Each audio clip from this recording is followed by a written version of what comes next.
Welcome to the screenwriting panel. My name is Z. Joseph Geis. I'm one of the programmers here at the festival. We got a lot of good stuff for you the rest of the week, so we're glad you're here now, but come back. We got a women in film panel tomorrow, same time, 3 o'clock. We've got a art of short filmmaking panel Saturday. We've got an acting workshop Saturday. Got a lot of great films, so please come back.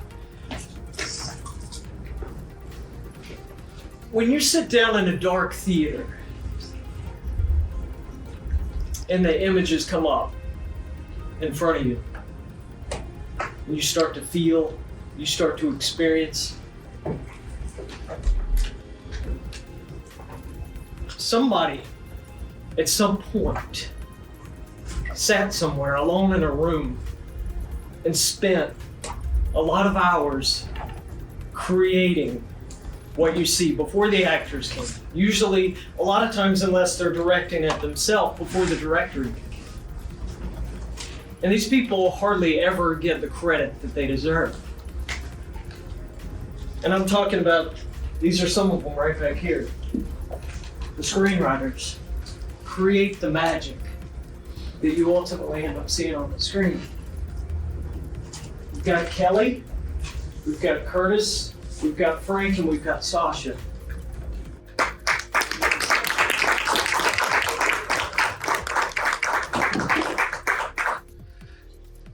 I want to start just by kind of going down the line here and asking you to introduce yourself and I'm going to sit here because they're the focus, okay? Just introduce yourself and tell me where you grew up and what your parents did. Welcome. Thank you so much for coming. This is my first time at Fort Myers Beach, and it's been absolutely fabulous, this venue. I love it. I love it. Thank you, Z. My name is Kelly Kiram, and from Michigan. Now I'm here in Naples, Florida. And my parents are, my father is Arabic, Kiram, and my mother is Irish, or that could be debatable. This is the first time. I just want to give a quick shout out. The film world is so interesting to me because it's always like a story within a story. A woman came on my Facebook. She started talking. She said, "You know, we're related." I did a shout out for this here, the Screenwriters panel, and she said, "I'm coming to see you." This is the first time I've ever met my cousin. Our grandmothers were sisters. Isn't that just great? World, you know, so it's always the story. There's always stories proliferating all around us, and that's the fabulous thing about being a screenwriter. But yeah, actually though, my father's the most interesting character, and I'm in the process right now of getting a feature film. He's trying to get the funds raised right now, called My Kid Soldier, and it's his upbringing with 8 brothers and 5 sisters in Detroit in 1945. But yeah, that's my start. Thank you for coming. Curtis. I'm gonna get out my notepad for Curtis because Hi, I'm Curtis Giles. I'm a film writer, director, producer. I am from Fort Myers. I don't live too far from the beach. So I'm originally from Ohio. My dad was a factory worker. My mom was a school teacher. Grew up in Akron, Cleveland, the Youngstown area in Ohio. Started writing films in 1992. And I'm not going to get into it, but it's a really unique story of why I love teachers, because teachers change their lives. You know, in college at Ohio University, I took a creative writing course, and we were supposed to write something tragic that happened in your life. So I wrote a story and I gave it to my professor, and she started crying, and she said, "You need to be a writer." And so I took that and I ran with it, and just year after year after year after year, just continuing to write scripts and to write stories to perfect my craft. My first film came out in 2016. It's called Hanging No Stone. It's streaming on all platforms right now: Prime, Netflix, Hulu, all that stuff. My second film, Loyal to the Game, we're gonna start shooting that here within the next month and a half here in Fort Myers and Cape Coral and Naples and all over South Florida area. So I'm looking forward to it, looking forward to the panel. Thank you guys for having me. All right. Howdy doody dandy, I'm Frank. I write stuff and animate stuff. I am from Orlando, but originally from Jensen Beach, Florida. And my mom studied psychology, never really did anything with a degree, but you know, still has time. And my dad studied mechanical engineering and did something with that, with plumbing and stuff, you know. And, I just started writing stuff and liked writing stuff, so I kept writing stuff. Yeah. Hello, my name is Sasha Karolko. I am from Kyiv, Ukraine. Grew up, I was born there. I am a film director and here on this festival as a screenwriter. Talking about my parents, I would only say currently tonight I was talking to them. They are hiding from the bombs and everything like that. Father is a pilot, mama is a doctor, and probably let's just support them. Yeah.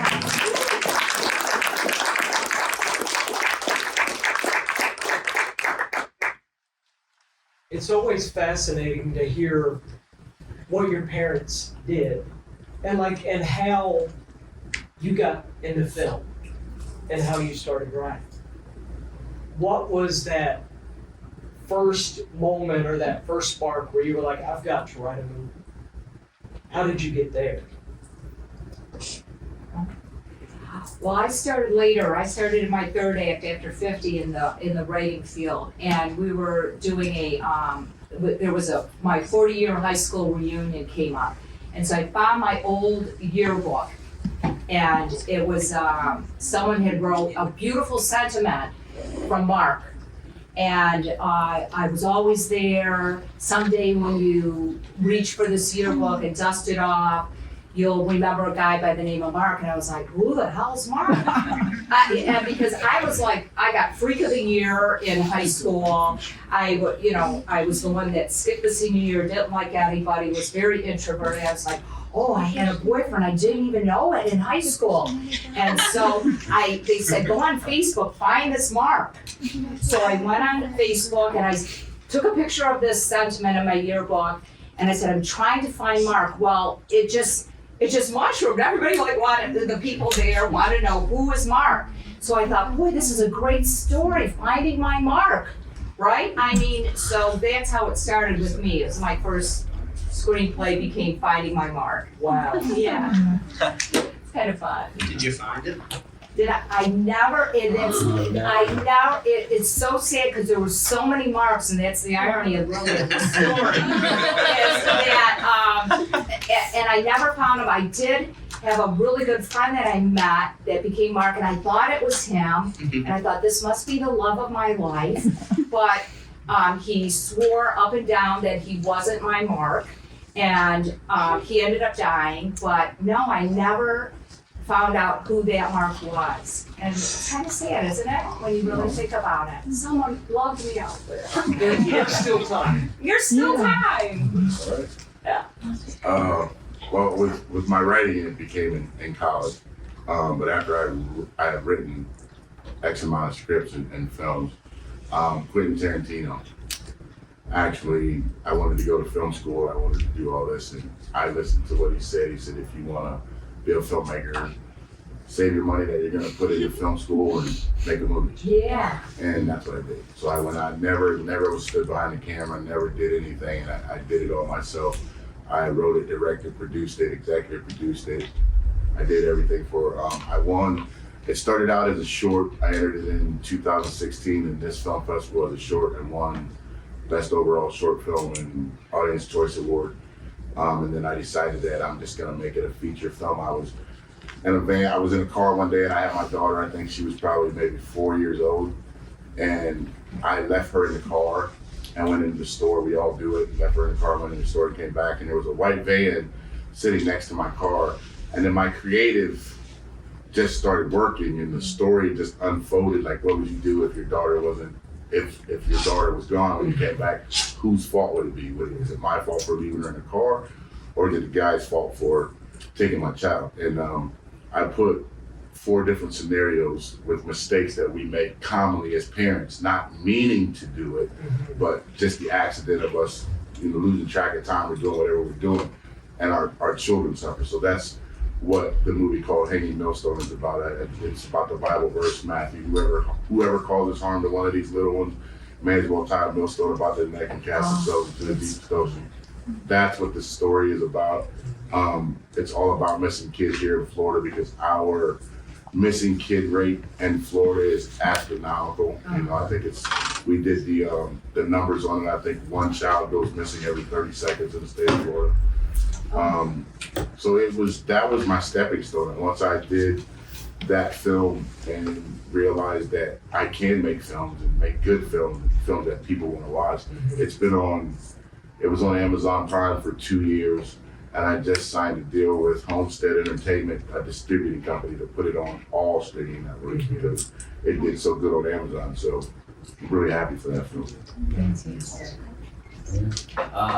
So I like telling stories. I always like telling stories.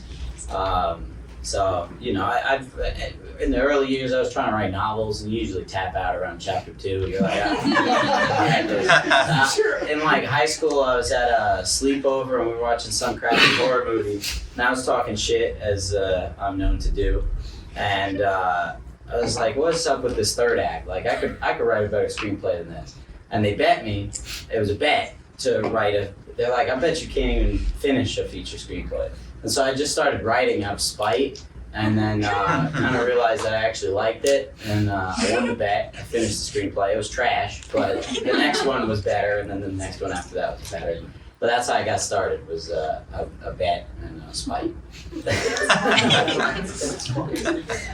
My story is more about how I start from scratch right now. And saying that, I have to say a little bit of my background. I'm in this industry for around 15 years. In Kiev, I made a huge TV show with Vladimir Zelensky. In that TV show, he was my host. I was working with him. Then Google hired me to work in San Francisco, and I did a lot of commercials, worked with Jennifer Aniston, Mark Zuckerberg for the commercials, Katy Perry as well, and Chris Novoselic from Nirvana. And I made my own feature film. Yeah, we got some awards on some decent festivals as well, but no distribution, nothing really. And I realized I do something wrong. And nowadays I do something from the scratch. I will be able to share more, just don't want to waste all our time. We'll see if we have some in it. But that's basically my story. So I approached to the next feature film with script and doing everything right with the lawyers, with the festivals, and not grabbing the cameras and go into the field to shoot something. Yeah. So you write a first film, right? You're like, I'm gonna write this, I'm gonna do this. How do you do it? Do you know what a screenplay looks like? It's like when you first, so do you get your hands on scripts? Do you read scripts? I know Tarantino says just get out there and do it. How do you do it? What do you Well, for me, when I first started, I didn't know the format, the script, and how it was supposed to look, and how it was. So I went to Google. And I said, Google, show me a film script. Here it is. So I read I think it was actually, I can't even watch. I think it might have been Silence of the Lamb or something like that. It was, my favorite movie. It was one of the screenplays, and I saw how the writer, how they set it up, how they did this and how they did that. Yeah. But for me, because I shoot my own films, I storyboard my own, I do my own storyboard, I do my own screen breakdown, I do everything myself, because I find out that when you do that, like when you write your script the first time you write it, you're just writing it. Then you write it the second time you get to read through. Because I do everything on paper and pen. I don't do the computer. I go old school. I write it on paper and pencil. And then I write it, and then I rewrite it, and then I put it into the computer. Awesome. So I've already read So it. you're on your I've third draft. already read it, the third draft. And then by the time I storyboard it, that's 4 times. And then when I go through this to break it down, that's 5 times. Yeah. So when I get on the set, I already know what I want. I've already visualized the movie in my head 50 million times. I know which angles I want. I know how to put my cameras, and I know how to do everything. So it's just finding out how other people did it. You know, just because it worked for somebody else doesn't mean it's going to work for you. Or just because it didn't work for somebody else doesn't mean it's going to work. You know what I mean? You have to play with it and feel your script out. And like, I just started a TV series, and I didn't know that TV series scripts are different from film scripts. So I had to do that whole learning process all over again. And it's just the learning process. You know, you have to decide if this is really what you want to do, if you really want to write scripts and you want to submit them to film festivals and the studios. You know, you got to make sure that everything's the way that Hollywood accepts it, so to speak. And it's okay to fail. Yes. Right? Yeah. You're not going to get anywhere unless you just start writing it. Oh, yeah. Because you can always hire out for structure. You can Right. always hire out to get somebody to put it up there. It's all about the concept is 80% of it. You gotta know your concept. For me, it was old school. It was Save the Cat, Blake Snyder. I just got out my little 4x6s and said, okay, what is this going to be about? I think the best thing is your log line is, because so often you say, what is my log line? After you've written this feature, you're like, what the hell's my log line? So I don't know, what is it about? You're like, but if you can figure out that log line from the get-go, you're almost like solid, because you've now decided this is going to be the premise. Yeah. And then you can go ahead and say, okay, now I've got the plot. I can get those little episodes with 4x6s and follow the way it goes. And now Blake Snyder's Save the Cat is genius, because it'll say, put your inciting incident on page 12. I mean, you don't have to do it formulated. You don't have to be, it doesn't have to be your Bible, but it can be your little way of saying, okay, I gotta have that big incident, because now it's like the first minute, isn't it? Do you have your child kidnapped, or the first minute? Yeah, right. You know what I mean? So it's not even the page 12. So there's no real formula, but at least it's something, if you have not gone to a screenwriting school or whatever, like myself, that anybody can do it. Anybody can be a screenwriter. Anybody can, write a story. If you could tell a story, you can write the story, and you don't have to worry about so much as the structure, because you can, for $150, say, fix this for me. Yeah. Yeah, I've read some pretty bad stuff. Yeah. And You that's might remind. That's It is. Yeah, because you learn what not to do. Well, just before you go, I have never ever directed a film that I didn't write. I've got 5 shorts and my feature and this one, and I was just telling you this story. Bonita, I won the last year, the year before COVID, and then the year before that. I won 3 years at Bonita. And so someone asked me if I wasn't going to enter this year because I'm working on my film and I'm trying to get everything organized so I can start shooting my film. But someone asked me if I would direct their film for them. And being that the creative person that I am, I didn't know if I could do it because I'd never read their script before. Like I said, with mine, I write it, rewrite it, put it in the computer. So I've already read it 5 times. And I read the script for the first time, and I liked it. I liked the concept. I liked where the story was going, and I could actually visualize how I wanted to put the scenes in. And so we shot it, and I won 3 awards. So it was a challenge for me to see if I can direct someone else's screenplay. Vision, yeah. You know what I mean? So it's important for you to be, as a screenwriter, that if you're not making the film yourself, to make sure that the director can interpret what you're trying to put forward. Right. Yeah, you have to be able to, because if you're not doing it yourself, you got to give it to somebody that has no idea what your movie's about, what your story's about. So you want to make sure that all your points and all your stuff are there. Yeah. Because if it's not, I can only make you see on camera what you wrote on paper. But also, like, leave room for the director to make changes. because otherwise exactly. you don't want them just executing your vision, because then there'll be no soul of the director. Exactly. So I think that's what it was.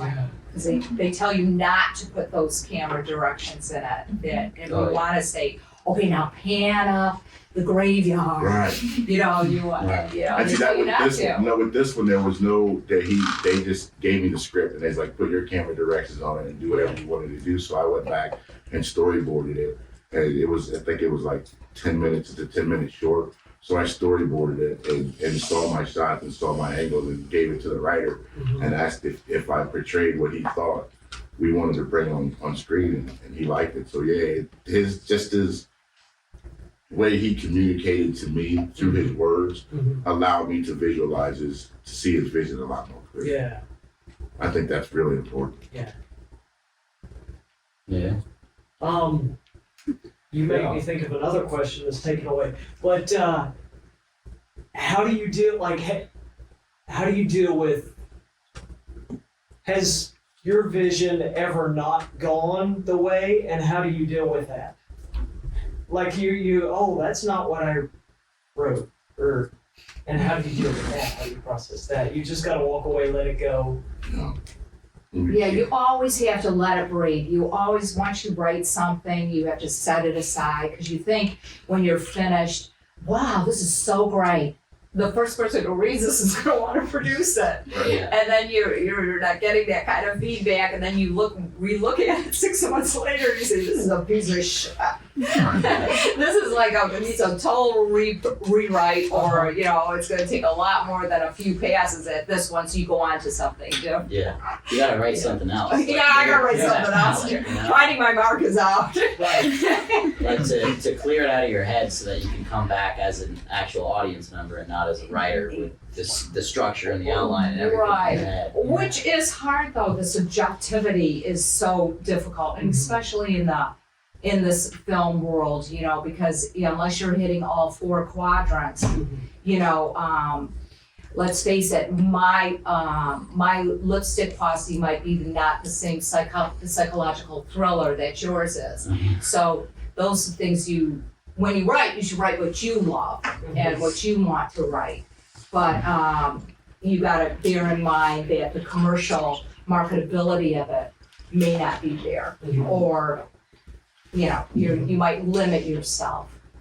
I know I wrote in my first film, I wrote a scene that it's not coming out the way that you write it. And I wrote it, and there's a scene where the guy jumps over, they're in a courtroom, and the guy jumps over the courtroom, and he goes after the suspect that he thinks kidnapped his daughter, and he starts beating him with a gun.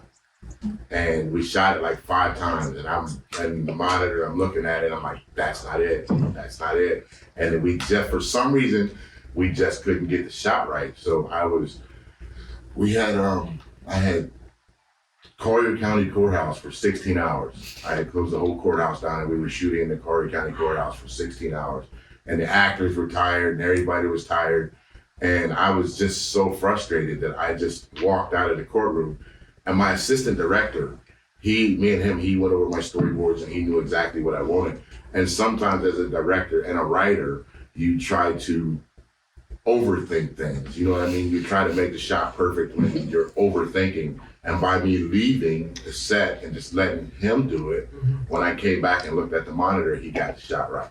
So sometimes you do have to walk away and just let it breathe. Yeah, you got to walk away and let somebody else's vision, and it'll transpire into yours as long as everybody's on the same page. Right. Hard. At the same time, I would like to share my director's experience, since I was working on the production, having script writer next to me, and sometimes he's running, looking at the viewfinders everywhere. This cloth should be much more shrinked or anything like that. Sometimes it's difficult, and for all of the script writers, it's necessary to understand that script writer sees his movie, let's say, from sometimes different angles. Sometimes he likes some dialogue and he think it's genius. But director wants to cut off the dialogue and reveal the same meaning of this part by maybe panorama or building scene in different way. We sometimes have to take a step back and just understand director if he works on the script, and work with him more on pre-production than just do some last step things on the production show. I like my assistant director. His name's Bob. He's been with me. He's done Hanging Millstone. He's done Tripling 3 Wishes. I think he's done like 4 of my films with me. And with him, I like him to be in the whole process. Once I get the script done, I'll send him the script so he can read it, and then we'll storyboard it together. Then we'll break down the scenes together. Then we'll get the cast out, and we'll do everything together so we're all on the same page. So, you know what I mean? That way, he knows exactly where you're coming from, and you basically have two directors, because there's days on the set that even though you wrote the script, things aren't going to go the way that you think that they're going to go. And you're going to have bad days on the set, and you're going to have good days on the set. And to have somebody else that understands your screenplay, understand what you're trying to do, which angles you're trying to do, to take out, well, Bob's one that's like, there's too much dialogue there. We don't need the dialogue. We can do it with, like you said, with a panoramic view. You can get the exact same thing that you would get from them speaking it, but you don't have to speak the dialogue. And so understanding a lot of that stuff in scripts, and when you receive a script, and what are you going to do once you get the script, it's all important in making a good film, I think. Right, It's so hard not to novelize, because if you don't want to step on people's toes. You don't want to step on the production designer's toes and the actors and everything like that. You want to be able to have them inhabit what you're doing, but you also want to give them enough vision. It's this weird balance that you got to strike. Yeah. And I don't know. And that is so true, because they always say, I want a lot of white page, I want a lot of white page. And if you're used to speaking prose, and I like flowering, I like beautiful language, I love our language, but they're like, oh my God, you're not writing a novel here, just stick to it, a man on the side, and Kelly, you don't have to talk about his, iron, how his cleats were ironed perfectly, so that's so important. They want white on the page. They don't want a novel. Right. But who wants to read? No one wants to read a screenplay anyway. Right. So it's hard enough to read a screenplay, but when it's just so bare naked without the pretty stuff, And what do they say? They come in late and leave early? Yes, they want 90 pages now. Yeah. Like, exactly. They want it 90 pages. They want it few locations. They tell you, write what you want, write what you love, but make sure it's not over 90 pages. Make sure you only have 2 locations. Make sure you only have five characters. So because everything is money. Everything in the end, right? Yes. Becomes money. And so the more you write and the more you elaborate, the more money. I remember once my notes came back as this writer. Not only does she think she's going to get Brad Pitt, she thinks she's got 3 bullfights in 3 different countries. She's got, 140 pages here. Well, lots of luck, lady. I don't know whoever you are. But that's when I realized, you can't be you can't basically write what you love, can you? No, you can't. Because you have to be realistic. You know what I mean? Not to go on a tangent real quick, but like the film that I'm working on now is called Loyal to the Game. It's about 10 prisons in the state of Florida that are setting up these athletes to go to prison to play basketball in this basketball. I love it. And the winner of this basketball tournament, they get to vote one of their players off. So there's 67 speaking roles. There is probably 22 different locations all over this area, state of Florida. I don't know if you're familiar with this area. There's a prison in Immokalee called Henry Correctional Institution. I just procured that whole prison to shoot the film in. Oh my God. And when I wrote it, trust me, I wanted to get outrageous and do all kinds of outrageous stuff and go here, but you have to remember that your budget is $1.5 million. So in order to go here, to hire this actor, you have to write it so you can afford it. We all want to sit down and write a $25 million film where you get Brad Pitt, all these people, car chases, explosions. There's a guy named Carl Goldstein. I'm not sure if you're familiar with him. He directed Die Hard 3. Okay. The explosions that happened in the beginning of Die Hard 3 in New York, where they had to shut down so many blocks, he was in charge of doing that. And he just moved to Fort Myers. And he came to the Bonita Film Festival. Yeah. And he's always involved in the screening and stuff. So me and him talked about it. And he talked about how he had to take that from what the writer wrote and write it to where it made sense. Because you're downtown New York, you can't shed 60 blocks downtown New York to blow up a building. You just can't. I wouldn't care how much money you had. They're just not going to allow you to do that because, you know, like our problem here in Florida is we're trying to get introduced a bill to give us back the tax incentives that Georgia's got. So we are and talking to Governor DeSantis and a couple of senators around here to try to introduce the bill because a lot of people that live in Florida don't want Hollywood and they don't want car chases on 75. They don't want explosions and they don't want anything down there. So it's you have to keep in mind your locations and what you're gonna do when you're writing your screenplay. Because you can get, your imagination will run wild with you and you wanna be over Belize and the Virgin Islands shooting a scene and it's just not feasible to fly your whole cast and crew to the Virgin Islands for 1 minute of film. No, even though it'd be great. Oh, it'd be great, but yeah, you can't do it. You can't afford it. At the same time, I think there is two ways. One of the ways when you know your budget or when you write the script for yourself, because you don't have any projects yet and you have to make a first project that is going to work as a portfolio for you. And for the next, don't expect any money from this for sure. Yeah. But for the next one, you have to show someone. In this case, you write and you keep in mind your budget or your abilities. Right. For the second thing, I think sometimes we don't have to think about budget because if it blocks you from a good idea, you should not cut that off. Mm-hmm. And second thing, within the second bullet, director can also always propose you something different, maybe green screen, maybe animation, maybe like nowadays we have a lot of plan B, plan C, plan D, and so on. I think if you feel that this is a good script, don't think about the budget. Mm-hmm.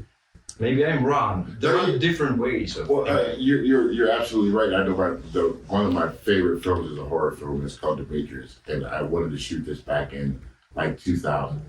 And back in 2000, there was no digital camera. You had to pay for the 35 millimeter film, and you had to shoot it on a 35 millimeter film, and you had to buy the film. And I think that was like $3,500 a foot or whatever. It was an astronomical price. And when I wrote the film is about a guy that takes the skin off of his victims. Literally skins them. Wow. Like Hannibal. Who was the one who had he literally takes your skin off your body. The premise of the story was he has to kill these 5 people and take their skin in order for him to come back. Well, back then, I'm trying to figure out how am I going to make someone snatch somebody's skin off? How am I going to portray that on film? There was no green screen or nothing like that back then. And so I'm like, there's no way that I can do this film. I just did that one element that I wrote, which is the most important part of the film, I couldn't pull off behind camera. So I just put it in my box and left it sitting there, and it's been there since 2000. And I've been but now, because of the technology, it's a lot easier. You know, I've looked it up and it's so much easier to do something now that I wrote back then that it's come to full circle and you can afford to do it. So I'm not saying don't write your script at a budget. I'm just saying that you might not be able to afford that budget now, or technology might not have caught up to your script as of yet, but it will. You know what I mean? And I think scripts are timeless. Mm-hmm. You know, I mean, what your story's about, if it's a unique and original story, it will last through the test of time. Like Freddy Krueger and Jason and Nightmare on Elm Street and all of those Michael Myers. Those films are still prevalent today. Vertigo. Yeah, Vertigo. I mean, something other than horror. All of those films were before their time. You know, I mean, if they made Nightmare on Elm Street today, the special effects and the way that they did everything would look entirely different than the way they did it back then.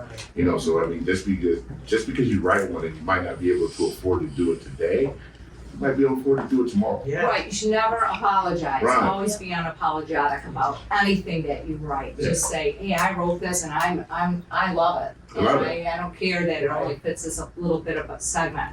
Like my little sisterhood thing, I don't care if no one else reads it. I'm unapologetic about it. And still, you know, doing those big bullfights, but Right. you know. I definitely have more questions, but I want to get to the audience questions too. So I'll ask one more, then we'll turn it over. What is your ideal writing environment? Like, you know, morning, night, is there a certain place where you write, you're more productive than others? Like, what does that look like? Like, your space? Well, Virginia Woolf said it best. Every woman needs a room of her own, period. And if you have one little room, yeah, I mean, some of us have a boat, some of us have whatever. But if you have one little room, whether it's a library, whether it's something, for me, it's my one little room here in Florida. It's not, I don't want anybody around. But, you know, then again, it's like, when I really think about it, it's like 90% I'm Googling and researching, or on Amazon, buying stuff, and then 10% of the story. But I can't be affected by anything outside of my one little room. And So you're I not can't a coffee do, like- shop writer? I'm not a coffee shop writer at all, or, you know, Yeah. exactly. Yeah. Not at all. Or my son can have the TV on, have his headphones on, be reading a book, and his kids all around him. You know, Right. that's like crazy to me. I mean, I just have to focus on the story, have my cork board, have all my little fun little stuff, and then that's it. But you really need that one tiny little place that your imagination can run wild and be fertile. But for me, For me, because I do this, I don't work. This is what I do. This is my work. I have an office space in my house that I just put up for me. It doesn't have any windows, no doors. Got one door that I close. There's no windows. There's no clock. There's no TV. There's no radio. You know, it's just, and I put my posters of my films and my awards and all that stuff that I have. And I can spend 15 hours a day in there, every day. I don't come out of my room. I don't come out of my office, because I think that if you find a space that you can create in, and you let your imagination run wild, and you just sit there and there's no outside influences or whatever, you can just put it down on paper. And I tell people, I do this all the time. I come up with different ideas and I have half finished scripts, and I got 60 pages of a script done, and then I got 20 pages of another script done. And for me, because I write so much, I get burnt out on stories. So I like to jump, and I tell myself I've got all these characters running around in my head that just needs to get out, and they just they want their voices heard. media. Right. And so I find that closing myself up in my office and just, because I don't go out, I don't go to clubs, I don't go do this, I don't do that. You don't sleep I either. don't sleep. I don't have time for it. You know, like I'm up at 4 o'clock in the morning. I get my workout in, and then I go back into my office, and I'm there until I decide I got to take a nap, and then I leave the office, go lay down in the bed for a couple hours, get back up, and go right back in the office and shut the door. But it's just a core. I think you just need a space to where you can create. I mean, if I can't listen to music, I can't have a TV on, I can't, because it takes away from the creative process and distractions, so to speak. It takes away from that inner voice. Everybody's got it. It's just that what I just felt that over the years of doing it, I've allowed myself to understand my inner voice and to let it speak. And then all I'm doing is taking it from my brain, and I'm just writing it like a song. I'm just following. So that's my best thing. Yeah, I mean, I just need like a locked room, no Wi-Fi, or turn the laptop. No on Wi-Fi? airplane mode. No You Wi-Fi. can't Google? No, not I'll Google something, but that's outside of writing time. Right. You know, I'm Oh, trying okay. to just get words out of my out of your head. head. Whiteboards on the walls that I could just scribble things down on, write an outline. I do listen to music, but I typically like I'll choose like 1 or 2 pop songs and just on repeat. Oh my gosh, this That just like stimulates your brain. And it's just like the same Charlie XCX song over and over. It's like, you know.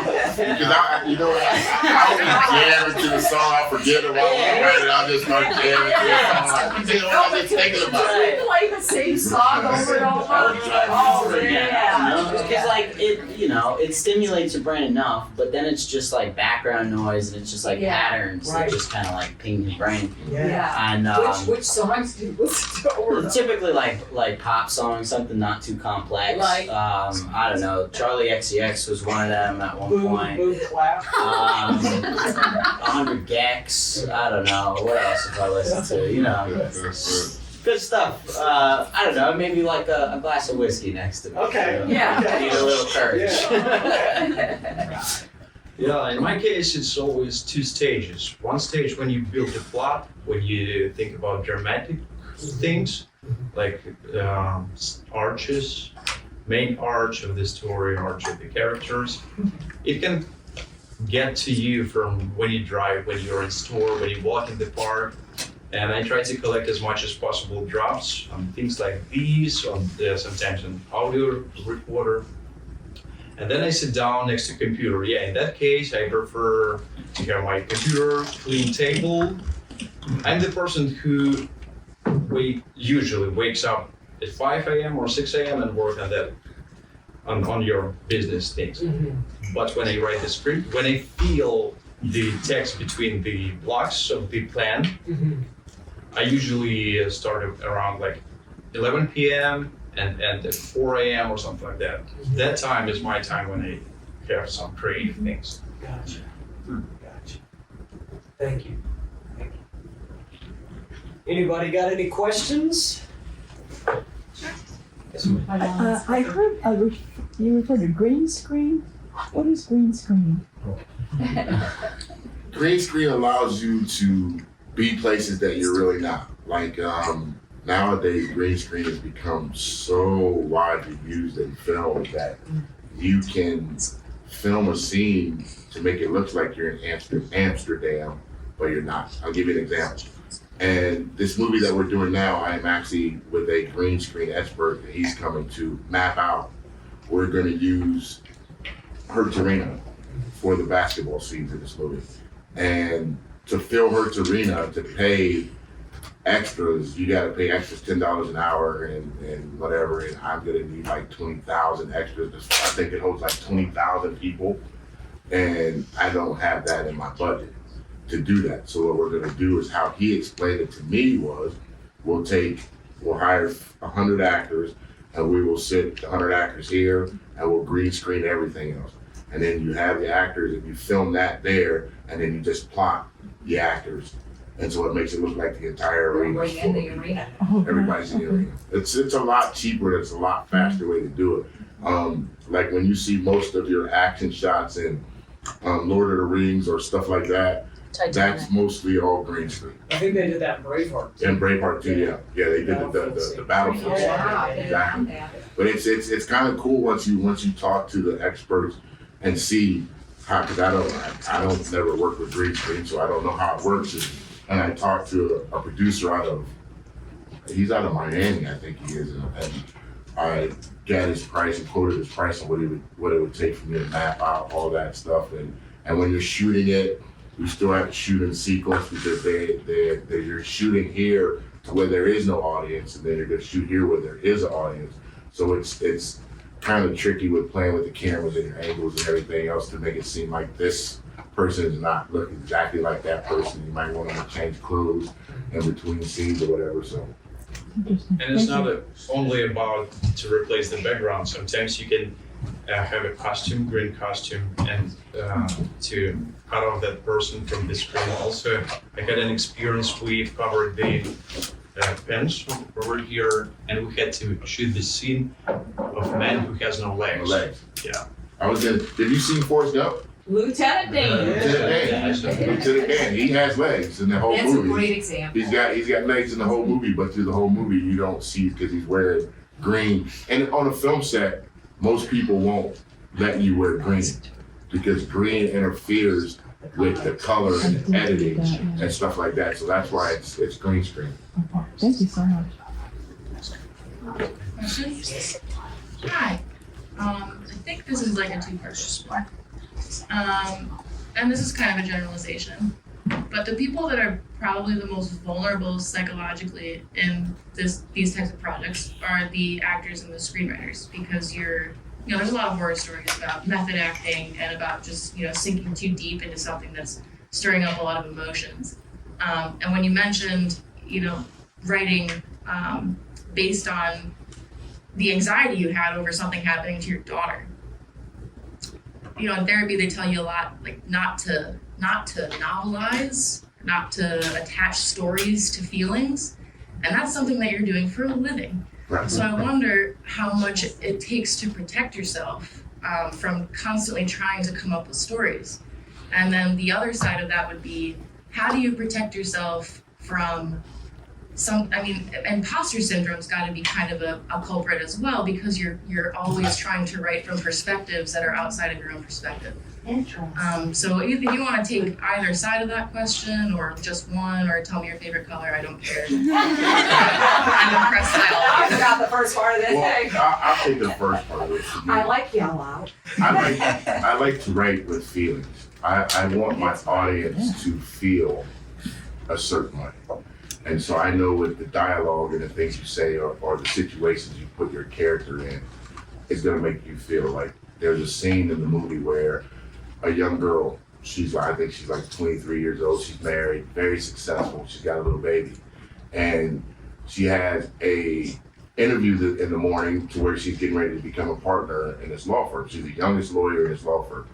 And in the beginning, she walks out of the house and she leaves her baby in the car seat, because I wanted the audience to understand that her train of thought and her train of mind was somewhere else. So when she grabs her baby and puts her baby in the back seat and goes to work, she forgets her baby in the car. And this is Florida, this is something that happens here all the time. And the response that I got from the audience, every female was crying. Every female in the whole audience was crying. That's what I wanted you to feel. And so in order for me to write outside of my feelings, I wouldn't have been able to portray that in the way that I needed to. And it also helped with people understanding that this is something that happens all the time. I did this because I didn't want you to hate the character. I didn't want you to hate the female for what she did, because it was a mistake. It was something that happens. I've lived in Florida for 28 years now, and I've seen so many kids get left in the car because of hot car gas. And people get occupied, people forget, you know what I mean? And she forgot her child was in the car. At the end of the movie, when she realizes what she did, you see how devastated she is and how, that it wasn't part. But if you're not writing from your emotions and your feelings, then you're not going to portray that to the audience. Do I protect myself? No. Because I want people to feel through my experience. If something hurts me, then I know that another human being is going to have the same kind of reaction or something genuine to the reaction. And so if you've been through it and you can bring it out in film and make your character the character that you want to portray, then I just think it's better for your film. Yeah, that's all about that concept. The world, can that reader, or can you identify with that person? Can you identify with that mother who left that child in the car? I've done it. And, that's what you really want on the page as an actor or an actress.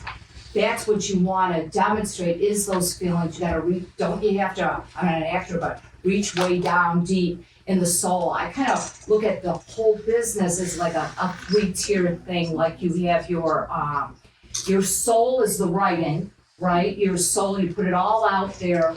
And then the heart is really what you say, that the heart is the business, and the mind would be the actual selling, the marketing part of it. But at the very end of the day, you've got to have all those 3 elements in that concept of So that person can identify, so even the man can identify with that woman who just, I'm just gonna run into the store real quick, I'm gonna crank the windows open, and then she just gets lost that she finds a sale, or she gets this, and it's like 85 to, now the car is now 120, she doesn't realize that 20 minutes have left. We've all been there, yeah, or we can identify with that character. That's the importance of the heart of the film. And that's the soul you've got to put down on the page.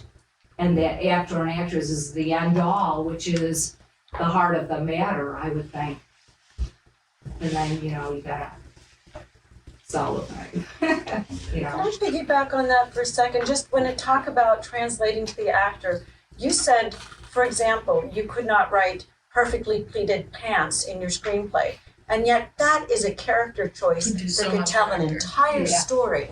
So if you want that character choice for that character, how would you change the dialogue to make mention of it from another character? Would you just hope that the actor comes up with something that's so persnickety? I mean, do you know what I mean? It really Right. is. You said that with such a great detail. Analogy. But yeah, because actually it was good. You don't want that. Yeah, well, for me, if it was written that and if one of the characters said, "Wow, you have perfectly pleated pants," Yeah. you know what I mean? And as a director, I would look at that and say, "Yeah, no, I'm not going to say that." So what I would do is, for me, if they were in a conversation, just to give you a really quick of how I would shoot it, if they were in a conversation, I would start low at his perfectly pleated pants and then pull up to his face. Right. So you would see that he has perfectly pleated pants, and therefore you don't need to say the dialogue, but you show the audience. He's anal. Right, he's anal, he's clean,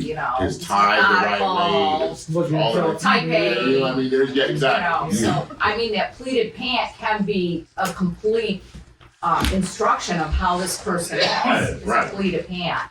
You know what I mean? But when I was saying, I would say, oh, starched white shirt, pleated pant. All I had to do is write pleated pant. Right. You know what I mean? So that's what I was saying, more white page rather than more words. More words. Okay, can I for add me to as a that? writer. Can I add to that? Sure. I'm thinking if my focus, if the focus is the pants wearer, then I wouldn't want the dialogue to be there. But if the focus is the character Yeah. who goes around complimenting people on their clothes, Right. then I would want it to be in a dialogue because that shows the Sure. character. Right. I agree. Right. Can I ask you a question based on my experience, actually?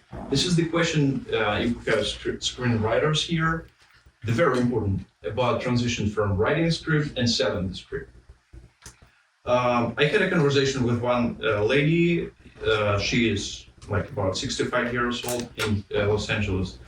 She was working with the Rockefeller's Foundation about ocean saving. And she really liked my script. She said, "Wait, boy, it's not that fast that I'll give you money." She said, "It's unusual. Write a book." I wrote a book. It took me about like a little bit more than 1 year more with 3 editors and a lot of money actually. And then she said, we will talk with some celebrities who likes the script. It's pre-agreement that they are interested in that. We will make a location scoutings and a lot of pictures. We will show this for the investors. She also told me money never comes from one source. It's always different sources. And she gave me this book. She said, you gotta work with grants, awards, fellowships, artist residencies, equipment access, loan programs, and so and much more. So, tell us please about your experience, how you get the money from the script, and do you have to go through all of these stages too? Me? Well, that's one way. Or you can go ahead, I remember someone said to me, what you need is an angel investor. You don't need to, okay, so it depends on your budget, of course. I don't know what's your budget. Because boy, if you could get a hold of Leonardo DiCaprio, boom, you're in with that one, right? With your book, right? But it depends again upon your budget. If your budget's $1 million, if you could get one angel investor that loved an environmental issue or somebody like that instead of just going to like a lot of doctors and lawyers and so forth, get 10,000 here, 10,000 here, 10,000 here, you know, kind of thing, that's gonna be slow moving or you know, it depends on the budget really. But like the director in Detroit that I'm working with right now, he is going through grants. He's going through all grants and trying to get fundraising, and we're doing a film fundraiser right now when I go back to Detroit, and he's doing that, see how much he's gonna raise. He's already made the promo, he's doing a teaser, we're doing a casting call when I get back. But actually the amount of budget has still not been fulfilled. So, you know, is that putting the cart before the horse? Yeah. Okay, now see what he did, Curtis did right, he made sure he had everything in line before he shot it. Now that's what you really wanna do, so where'd you get your money, Curtis? Why am I talking? Well, I mean, my situation is I am a very spiritual person. I just am. And I believe Praise that God. I was set on this path a long time ago for reasons I have no idea why, because there's so many things that have happened in the course of my career thus far that are just not explainable. That have lined up to get you where you are right now. Yeah, it took me, Hanging Millstone was made for $150,000. I have a very, very good communication with the Fort Myers Police Department, the Sheriff Department, the Mayor of Fort Myers, the Fire Department. So a lot of things that I got in my film, it would be a lot harder for a lot of other people to get, because I've been laying the groundwork for so many years just trying to build these relationships. And when I went to approach, I approached it, I live in Florida. I live in Naples and Fort Myers, and there's money here that's out the ass. Excuse my There's people here that have money that they don't even know what to do with. You know what I mean? And when you come up with the concept, like a really good friend of mine is Jen Stacy on ABC News. So I go on the news all the time, ABC, Wink, and NBC. I'm always on the news pitching my ideas and pitching my thing. I think the best thing for you to do if you're trying to raise money is to build a filmography, meaning build something somebody can go back and look at. Because everybody's niece, nephew, cousin, brother, and sister wants to make a movie. So you think you can go out and get a video camera and shoot your movie and think that your uncle or your aunt's gonna give you $50 million so you can do it. And that's not gonna happen. They're the tightest. Right, They're the right, they are. tightest. So They don't get rich giving it away. You have to know your demographic and know what you're trying to accomplish. You know, I went to a meeting. This is the guys on the street. I went to a meeting and spoke at a meeting called UFTA, United Film and Television Associations of our area. And there was a guy that was sitting in the audience, and with me, like when I see people, I automatically put you in one of my films as a character because I need characters. So when I go home, they'll remember what you look like, and I'm gonna write it down and do all this stuff. So I'll be able to use you in one of my films. And when I walked in, there was a kid that plays the lead role in my film. His name is Johnny Trufino. He's one of the world's best ballet dancers. After he graduated from high school, my film was his first film. His mom and his dad financed my film. You know, the angel. I didn't even expect it to happen. I went in So with you gotta my ask pitch. Mrs. Trevino. You know, I went in with my pitch and I said, this is what I'm trying to do. This is what I want to do. And I'm trying to build the film community here in South Florida to where we can make regular films and we can get Hollywood to come down to Florida and shoot films. And so I've just made it to where I made it a lot easier for a lot of the local filmmakers to make films because I get a lot of calls from people, Curtis, how can we do this? Can you help me do this? And I'm the kind of person that I'm not in competition with anybody. If you're a filmmaker and I can help you make your film, then I'm gonna put forth the effort like it was mine, you know? And so when she agreed to finance the film and we made it, and I came in under budget, you know, I mean, I just want you to watch Hanging Millstone. And I don't want you to watch it because I get paid for you watching it. I want you to watch it so you can see the cinema photography and what we did with the budget that we had and what you can do with the budget that we had. I have one of the largest police forces on record on a feature film. I had 26 active police cars and real policemen in my film. The people that you see in my film when they surround the courthouse downtown Fort Myers. We shut the entire downtown Fort Myers down to see this film. I had 26 police cars. I had the SWAT truck. I had the fire department, 2 ambulances, and it was chaotic. They called the mayor that night and asked him, what's going on downtown Fort Myers? All these police cars are coming. But you can put your budget together and find the right people to invest. I've never went with a grant. I always go to people because I think that I'm a people person. And like Bliss, she's already got her money back. Mm-hmm. You know, we've already paid her money back. And so when I talk to people, I'm saying, listen, if you invest in our film, you know, we've done this, and we've done this, and your return is gonna be this, and it's gonna be that. Mm-hmm. And then you see my filmology, and you see, oh, he did do this, he did do that, he did do that. It makes people a lot more lenient to give you the money because they know what you're doing.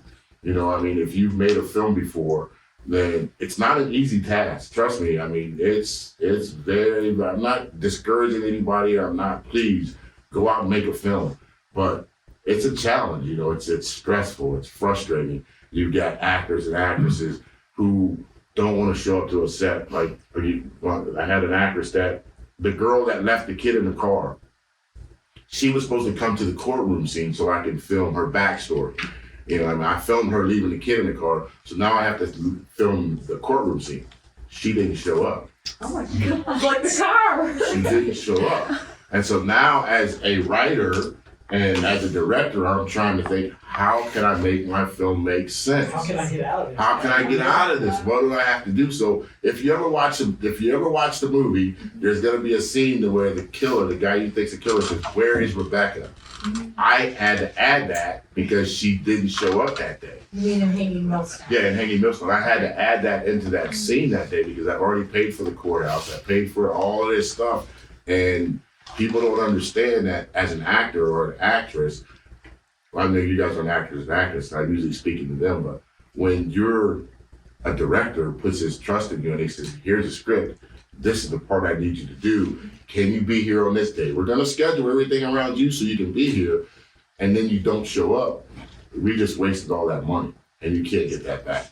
So my advice is to put a package together. I wish I would have, if I would have known that, I would have told you, because right now I have an investors meeting in 3 weeks on the 15th of May, and I have 50 people that already RSVP'd me that want to be involved in investing in this upcoming film. And we're trying to raise $1.5 million for it. But to say that in today's film society, Jordan Peele shot Get Out for $2 million. He sold it for $40 million. You know, Mel Gibson made The Passion of the Christ for, I think it was like $30-40 million. It's grossed over $1 billion. He sold it. You know what I mean? So now, with all of the streaming services, you don't need Hollywood anymore. You don't need to pitch your stuff to a Hollywood studio. You can pitch your stuff to Hulu, Netflix, Amazon Prime, and they have just as much money as the Hollywood studios do.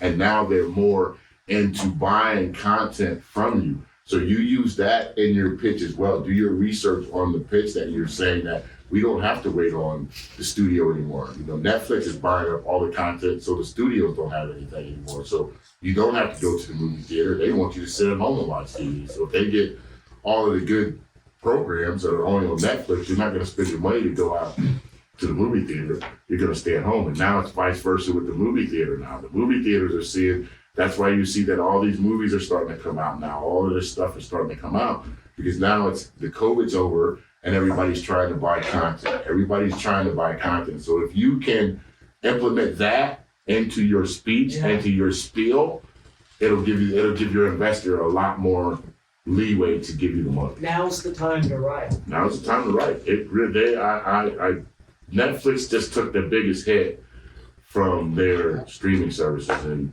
and I think they dropped from like 20 million viewers or stuff like that because people are not staying.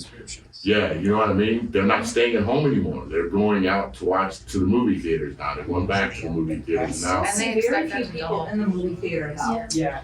I go every Tuesday, $8 Tuesdays, and there's very few people there. I wonder if the millennials. It only depends on what you're going to see. I went to see Spider-Man at Toronto and there, and they got 12 theaters, and every theater was sold out. I saw Ambulance, and it was unbelievable. Yeah, The Ambulance, it was unbelievable. It only, like I said, it only depends on what Yeah. you're doing Yeah. and what you're trying to portray. But you can come up with the finances that you need. With her, like she said that what she was saying is right.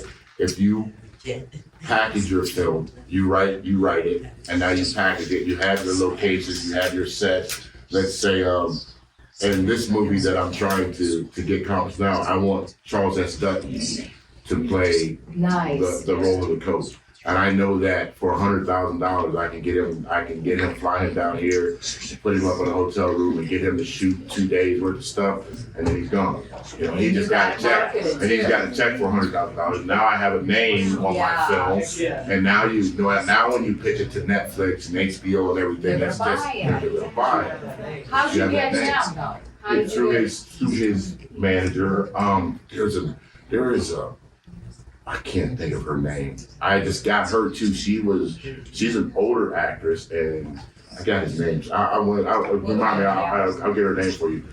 She's been in a bunch of stuff. She's from New York. I think I can't remember what she was on, but she just signed on for it, and I'm gonna put her as a judge because I can't have her starring because she hasn't done anything, but just her name recognition on the film will go a long way. So that my advice would be that. You know. Thank you. Very good answer. Thank you.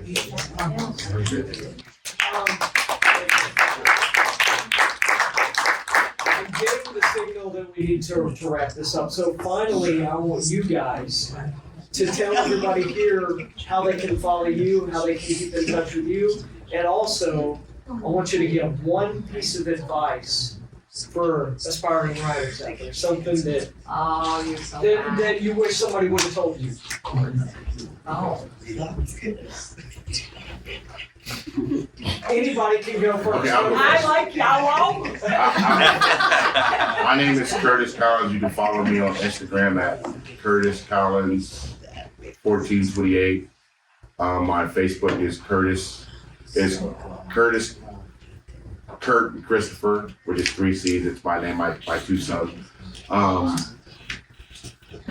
My YouTube page is 3 C's Productions. I have a website that you go to www. In fact, if you can, go there. That way you can see the new trailer that just came out. The theatrical release of the new trailer. It's out. It's at 3 C's THREECS Productions.com. My piece of advice that I would give to an aspiring writing is what I'll give you, what my college professor gave me. It's called KISS. Keep it simple, stupid. That is. Keep it simple, stupid. Don't overthink it. If it doesn't make sense doesn't gotta make sense to anybody but you right now. Do your first draft. Your script does not have to make sense. I taught grade school kids. I think my youngest student was 7 and my oldest was 14, and it was a 10-week course. And I told them in the course I'm going to teach you how to write, direct, and film your own movie. So I gave them a premise of an idea, and the premise of the idea is if you want to be a writer, you want to practice your writing, boy meets girl, boy loses girl, boy gets girl back. Now fill in the blanks. Why? How did he meet her? How did he lose her? How does he get it back? And you can make your story out of that. It's the most simplest plot in the world. Because everybody's met a boy, everybody's lost a girlfriend, and everybody tries to do what they can to get it back. And now you just make a story out of it. And if you can continue to do that and keep it simple and not overthink it and not try to get too Hollywood and to this and to that, then you'll eventually master your craft. Yeah, That would be my that advice. is good. I say, I like that though. That's so hard for me though. I want to cover every genre in one score. Like I said, what genre it is, what isn't it? But I say, write what you love, write who you know, part of you, write what you know. And as Alfred Hitchcock says, write what you fear. Yeah. And if you want to follow me, I would love that. That's how I found my long lost cousin. I think it's absolutely wonderful.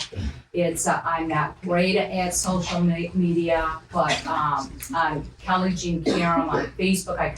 I met you. I have a handle somewhere. I think it's Kelly Boyd Karam on Instagram. I'm also on Twitter. But I would love it. I'll follow you back. I'd love to, if I have any advice, if I have any questions, I'll ask you. I'd love that. So thank you for coming out and listening to me and listening to us. I've learned so much, and thank you for that questions. And yeah, thanks you guys so much. I mean, there's a lot of advice out there, but really the only advice is just to keep writing. You just got to do the pages and do the work. Yeah, so most other advice is kind of bullshit, but you know. Thanks a lot. When you say, I understand what you're saying. Most people that give you advice, they're just, Yeah. you gotta be able to discern You gotta what's do bullshit. it. There's too many people who read book after book of No. So Write what you love, is it bullshit, is it? No, Write what you certainly not. know, Absolutely write not. what you fear. Alfred Hitchcock's not bullshit. Of course, I love my boy Hitchcock. Yeah, you know? got it. Yeah, I don't know, whatever, just write. Just write. So even write it, and- even if you don't love it, write. Yeah, you don't have to just write If you it. don't love it, right. You I can agree. figure out Don't some write stuff. if you don't love it. No, write anyway. No, don't write. There's You some don't want scripts. There's some scripts that I have that I don't even like. That I'm like, man, I can't even believe I wrote this garbage. But I wrote the beginning, the middle, and the end, and I Yeah. wrote it. And just because you don't like it doesn't mean that somebody else is. Right. Yeah, so just keep writing. And you can follow me at Put It Frankly on Instagram. That's actually pretty cool. I'd say nobody would come over to your house or to your apartment and say, here's $1,000.